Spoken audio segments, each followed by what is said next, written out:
Isang mapagpalang araw mga bata. Ngayon ay inyong matutunghayan ang mga mahahalagang kaganapan sa nobela na likha ni Dr. Jose Rizal, ang Noli Me Tangere.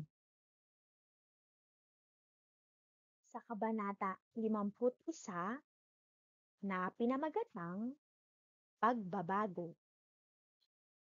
Kalimitan sa ating mga sarili ay ninanais o naghahangad tayo ng mga pagbabago. Pagbabago na mayroong inaasam na maging simbolo upang tayo ay makontento. Mga sagisag na magbibigay sa atin ng panibagong daan tungo sa magandang tatahakin. Ito rin ay isang magandang tungkulin at mga pamamaraan upang tayo ay higit na mapabuti sa usapin ng ating pamumuhay. Binibigyan din nito ang ating malayang pagpapahayag upang maisulong natin ang ating mga hinaing at mabigyan tayo ng kaukulang pansin. Sa kabanata na ito, ating alamin ano-anong mga pagbabago ang mga magaganap o naganap na nagbigay ng liwanag o di kaya'y gumulo sa istorya ng nobela. Simulan natin sa mga talasalitaan. Unang salita, kuwalta. Ang kuwalta ay ang bagay na ginagamit upang makipagpalitan ng mga produkto o serbisyo. Ito ay kasing kahulugan ng salitang pera o salapi. Ikalawang salita, hambog.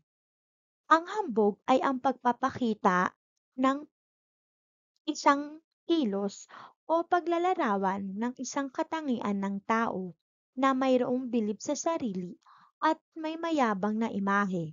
Kadalasan ang mga ganitong uri ng tao ay masyadong presko at may mataas na pagtingin sa kanyang sarili. Hindi ito kaaya-aya sa pag-uugali ng isang tao. Ikatlong salita, muni-muni.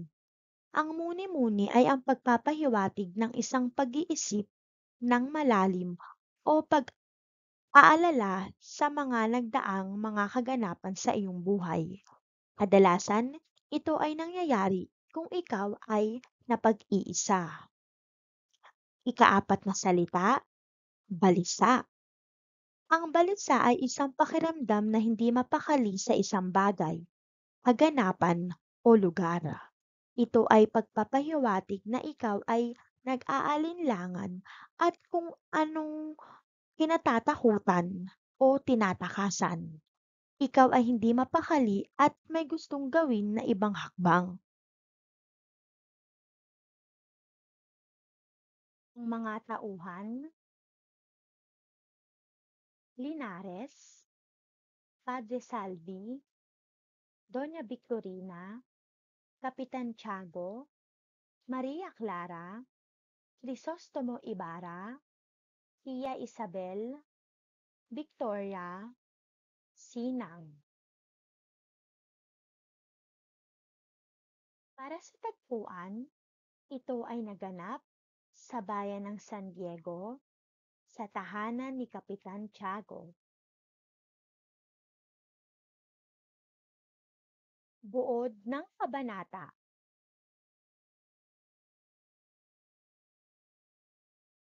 Balisa at walang kakibu-kibo si Linares nang makatanggap ng liham mula sa pinsan nito na si Doña Victorina. Isang kautusan ang isinasaad ng liham patungkol sa pagpapatahimik ni Linares sa Alperes at kung hindi nito magawa ang kagustuhan ng Donya ay isisiwalat nito ang lihim na siya ay isang sekretarya sa Madrid na pawang isang malaking kasinungalingan lamang. Bukod pa rito, ay ni isang kawalta ay wala itong matatanggap.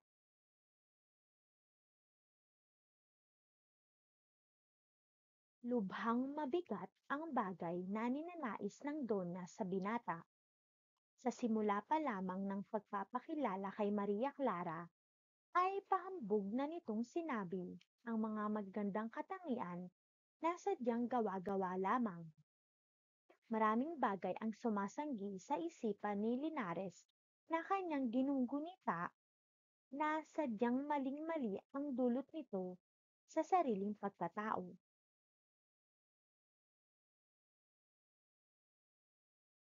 Sa pagmumuni-muni sa mga hakbang na gagawin, ay biglang dumating si Padre Salvi kasabay si Kapitan Tiago sa sala na dala ang magandang balita patungkol kay Crisostomo Ibarra, ang pagpapawalang bisa ng ekskomunikado nito. Tila mayroong nais ipabatid sa binatang si Linares. Bumisita si Ibarra at magiliw siya na tinanggap ng mga naroon, lalo na si Padre Salvi. Pinurid rin niya ang binata sa pagiging mapusok nito, ngunit marunong umayos ng gusot sa gitna ng problema. Hindi naman nagtagal ang binata at nagpasya na magpaalam. Karunungan ng kabanata, liwanag sa dilim.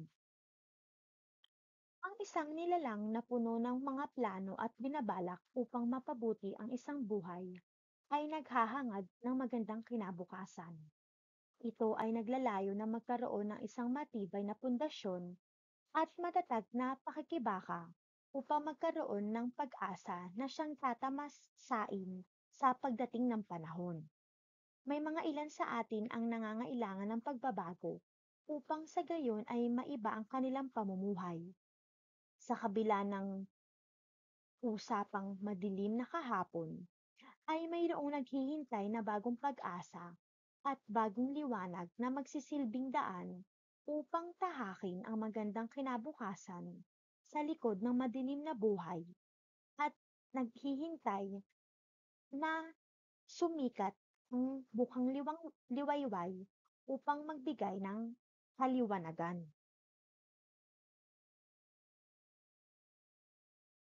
Pahiwatig ng kabanata. Langit maituturing ang kabunian ng isang kamalayan. Panibagong umaga, bukas, at pag-asa ang naghihintay upang dumampi sa sikat ng tagumpay. Matingkad na panimula upang matakpan ang liwanag na sumasaklaw sa kabuuan na kinakapitan ng isang mahabang paglalakbay. Ganyan ang buhay, mapaglaro kung ituring, ngunit patas kung timbangin. May nakatagong arko upang sa tuwid ka tumungo. Kung ikaw ay balot na sa kadiliman at laging hindi matanglawan ang kaliwanagan, huwag kang mabahala o magtaka sapagkat sa bawat ulan na darating, lagi nitong hahawiin ang ulap upang kuminang ang mga mata mong kagiliw-giliw. Maghahatid ito ng malinaw na daan upang ikaw ay hindi maligaw. Ganyan ang buhay, kung kaya't matuto tayong sumabay sa agos ng kapalaran sapagkat sa bandang huli nito makikita rin natin ang inaasam-asam na tagumpay.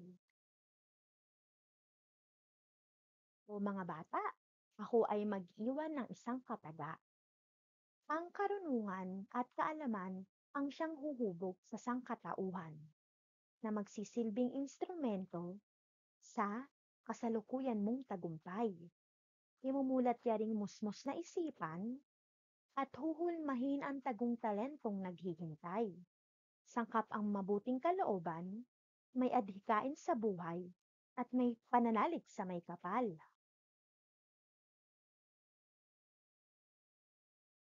Paalam mga bata, hanggang sa muling kabanata para sa kabanata 52 na pinamagatang ang mga tao sa libingan. Abangan! Huwag kalimutang mag-like, share, comment at subscribe para sa mga susunod pang mga kabanata. Hanggang sa muli!